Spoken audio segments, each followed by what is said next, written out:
Vinde, ó Santo Espírito, as nossas almas visitai, enchei nossos corações com vossa graça divinal.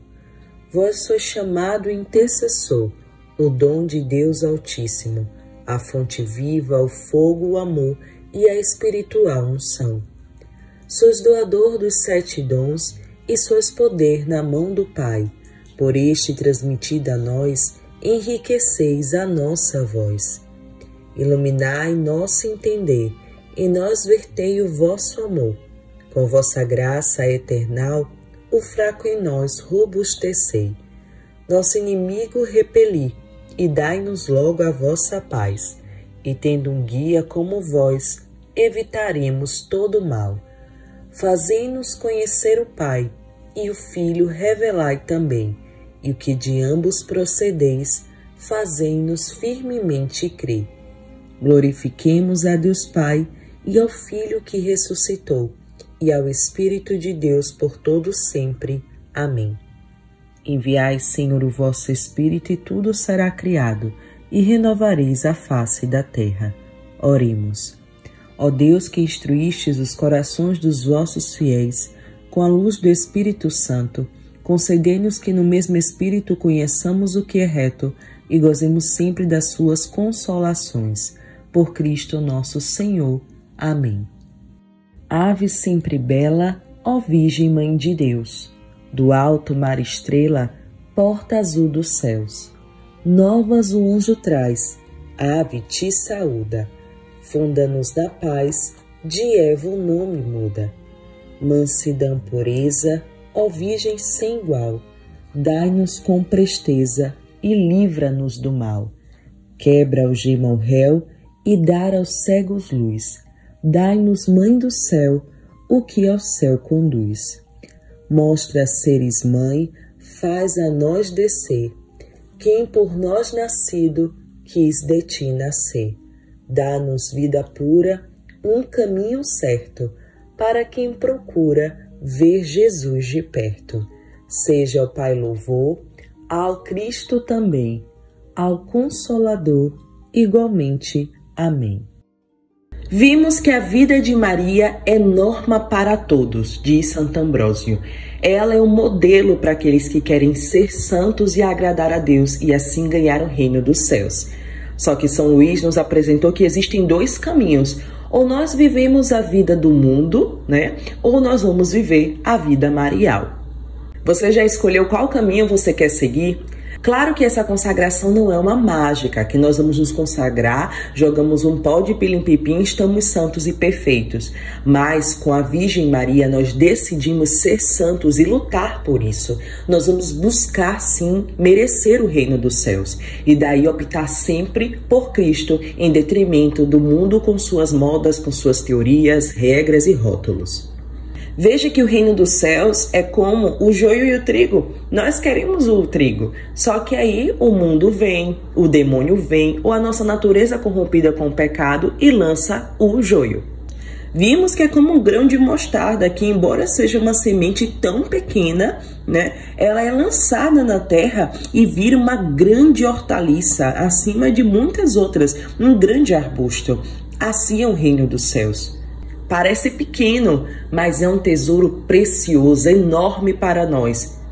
E vimos também que o reino dos céus é como um fermento que a mulher pegou e escondeu, né, nas porções de farinha. E fez o que? Fez crescer a decisão pelo céu. Quando eu me decido pelo céu hoje, essa decisão cresce. Essa decisão aumenta dentro de mim, toma a minha vida. E nós poderemos dizer, já não sou eu quem vivo, é Cristo que vive em mim. Já não sou eu quem vivo, é a Virgem Maria que vive em mim. Precisamos viver neste mundo porque estamos nele, mas sabendo que é passageiro, que o nosso olhar deve estar na eternidade, que é o reino dos céus, é voltar para casa, para a nossa pátria celeste. Se nós temos ciência de que depois que morremos, não acaba ali, que nós podemos ir para a vida eterna, nós vamos passar a viver este mundo com uma outra mentalidade. Nós vamos ter um propósito em viver aqui, que vai além daqueles propósitos que são ordinários, que são comuns de um homem, de uma vida humana. mas eu digo o grande ideal daqueles que esperam a volta de Deus e esperam voltar para a sua casa, que é o céu. Sendo assim, se tem uma certeza que nós temos é que um dia nós vamos morrer, que esse mundo não é eterno. E daí, qual será a nossa morte? A morte do escravo do mundo ou a morte do escravo de amor? Quanto àquele dia e hora, porém, ninguém tem conhecimento, nem os anjos do céu, nem mesmo o Filho, mas somente o Pai. A vinda do Filho do Homem será como no tempo de Noé. Nos dias antes do dilúvio, todos comiam e bebiam, homens e mulheres casavam-se, até o dia em que Noé entrou na arca. E nada perceberam, até que veio o dilúvio e arrastou a todos. Assim acontecerá também na vinda do Filho do Homem. 2 homens estarão trabalhando no campo, um será levado e o outro será deixado. 2 mulheres estarão moendo no moinho, uma será levada e a outra será deixada. Vigiai, portanto, pois não sabeis em que dia virá o vosso Senhor. Ficai certos, se o dono de casa soubesse a que horas da noite viria o ladrão, vigiaria, e não deixaria que sua casa fosse arrombada. Por isso também vós ficai preparados, pois na hora em que menos pensais, virá o Filho do Homem. Quem é o servo fiel e prudente que o Senhor encarregou do pessoal da casa para lhe dar alimento na hora certa? Feliz aquele servo que o Senhor, ao chegar, encontrar agindo assim. Em verdade vos digo, ele lhe confiará a administração de todos os seus bens. O servo mau, porém, se pensar consigo mesmo, meu senhor está demorando, e começar a bater nos companheiros e a comer e a beber com os bêbados, então o senhor desse servo virá um dia inesperado, em uma hora imprevista. Ele o excluirá e lhe imporá a sorte dos hipócritas. Ali haverá choro e ranger de dentes. Palavra da salvação, glória a vós, Senhor.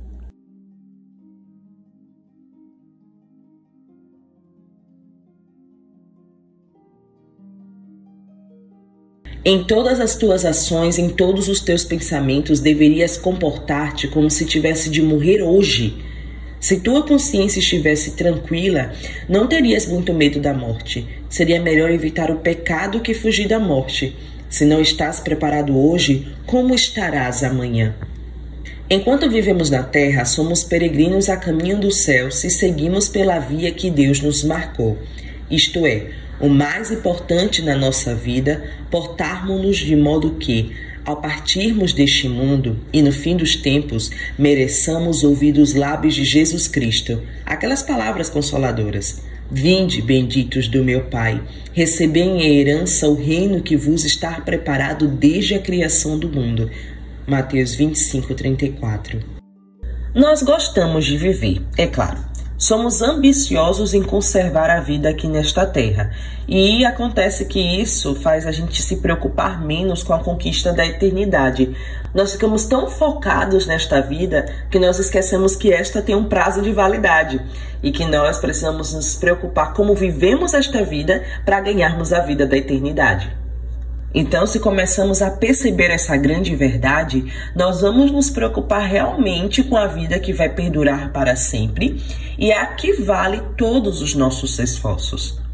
A nossa alma espiritual vem diretamente dele e tende a voltar para ele, já que somos todos chamados a participar da sua vida divina. Todos são convidados, mas no final, quem vai abraçar este convite? Quem vai se preparar para este dia? A morte é a consequência do pecado dos nossos primeiros pais. Então nós sabemos, todos vamos morrer um dia. E depois da morte, o que nos acontecerá? Será que merecemos a vida eterna? Ao esclarecermos essas questões, observamos a existência de 2 realidades, o céu e o inferno. Mesmo aspirando à vida eterna, o dom da imortalidade está condicionado à fiel observância dos mandamentos divinos, esses que nós já falamos aqui. Tá vendo como é importante os mandamentos? Se nós fraquejarmos, com os mandamentos e morrermos em pecado mortal, nós vamos para o inferno e assim nós perdemos o céu. Podemos dizer que nos comportamos como Esaú, que trocamos o céu por um prato de lentilha que o mundo nos ofertou. Aqueles que puserem toda a felicidade em gozar o mundo se encherão de aflições e angústias frente à morte corporal. Mas o escravo de amor, se viverem fielmente os seus compromissos, terão a certeza do fim dos sofrimentos e a alegria do paraíso. A grande preocupação de Deus e de Nossa Senhora é que todos nós nos salvemos e alcancemos o céu. Deus criou o céu, o inferno é criação do demônio. Deus nos quer no céu. Só que Ele nos deixa livres para poder escolher se nós queremos, de fato, esse grande sonho dele na nossa vida. Aqui neste mundo, vemos duas gerações bem distintas. E isso desde Gênesis 3,15, Deus proclama a geração de Satanás, a geração da serpente que vive em pecado, e a geração da mulher, ou seja, da Santíssima Virgem Maria, que com seu poderoso auxílio nós podemos trilhar o caminho da verdade, da justiça e do amor. Deus é amor e seus filhos se distinguem justamente pela prática de amor. Apesar de muitos contestarem essa grande verdade que o céu existe e que é a recompensa para aqueles que procederam bem, segundo a lei do Senhor, e que o inferno é castigo para aqueles que procederam mal, o fato de negá-los não faz com que eles deixem de existir. Então é melhor viver com prudência, acreditando que sim, que eles existem. Mas, para os que têm fé, basta acreditar nas palavras ditas por Jesus no Santo Evangelho. E se quisermos mais outra prova, prestemos atenção às mensagens deixadas por Nossa Senhora em Fátima, por exemplo. Vistes o inferno, para onde vão as almas dos pecadores? Para salvá-las, Deus quer estabelecer no mundo a devoção ao meu imaculado coração. Se fizerem o que eu disser, salvar-se-ão muitas almas e terão paz. Ou quando ela diz ainda: quando rezais o terço, dizei depois de cada mistério: ó meu Jesus, perdoai-nos, livrai-nos do fogo do inferno. Levai as nossas almas todas para o céu, principalmente aquelas que mais precisarem. Diante disso, nós percebemos que a Virgem Maria, em revelações privadas, na aparição de Fátima, nos comunica que o inferno existe e que Deus quer nos salvar, quer nos dar o céu. E para isso Ele quer estabelecer a devoção ao seu imaculado coração. Por isso, vamos, escravos de amor. Já que para nós a hora da morte é imprevista, utilizemos bem o tempo que nos é concedido pela divina providência. Se eu morresse hoje, eu iria para o céu ou para o inferno? Se Jesus voltasse hoje, eu iria com ele ou iria ser separada? Nós precisamos viver deste modo, porque não sabemos quando vamos morrer e nem quando Jesus vai voltar. Então, vamos viver com a sabedoria divina, com as máximas de Deus, agindo com sabedoria e não abusando desta incerteza, desta imprevisão, deixando de buscar os prazeres de uma vida cômoda, as riquezas e a satisfação de todos os apetites da carne e, deste modo, está esquecendo de viver como quem deseja merecer o céu. Como escravos da Virgem Maria, vivamos sabiamente, preparando-nos com sérios exames de consciências e cotidianos atos de amor e de confiança, totalmente entregues aos seus planos de imensa caridade.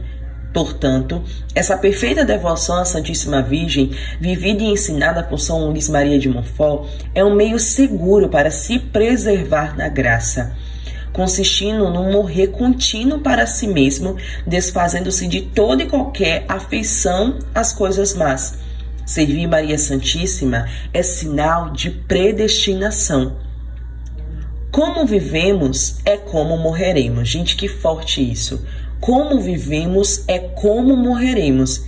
Então, para alcançarmos um bom fim, precisamos de um ardente desejo de crescer nas virtudes, observando os preceitos divinos, fazendo penitência e aceitando pacientemente tudo por amor a nosso Senhor. Isso poderá até parecer-nos muito difícil, mas não estamos sós. Nesta contínua busca da perfeição, seremos auxiliados por Nossa Senhora.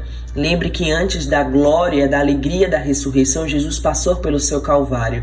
Então, ainda que seja difícil, esse é o nosso Calvário. Mas depois, nós não encerramos nele, nós encerramos na glória da ressurreição. Esta consagração à Virgem Maria é um grande e poderoso auxílio. Lembre que ela nos ajudará a reter a graça de Deus, a desprezar o que há de mal em nós, a desejarmos ser santos, a preparar todas as nossas ofertas a Deus de uma maneira que o agrade. Ele irá nos educar como o educou Cristo para merecermos o céu.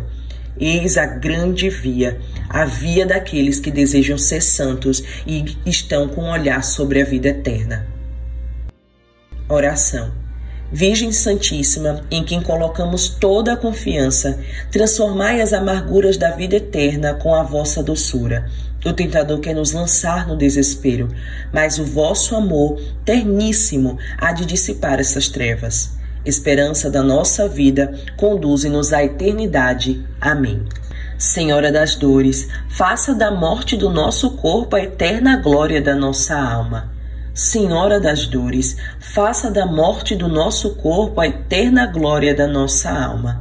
Senhora das dores, faça da morte do nosso corpo a eterna glória da nossa alma.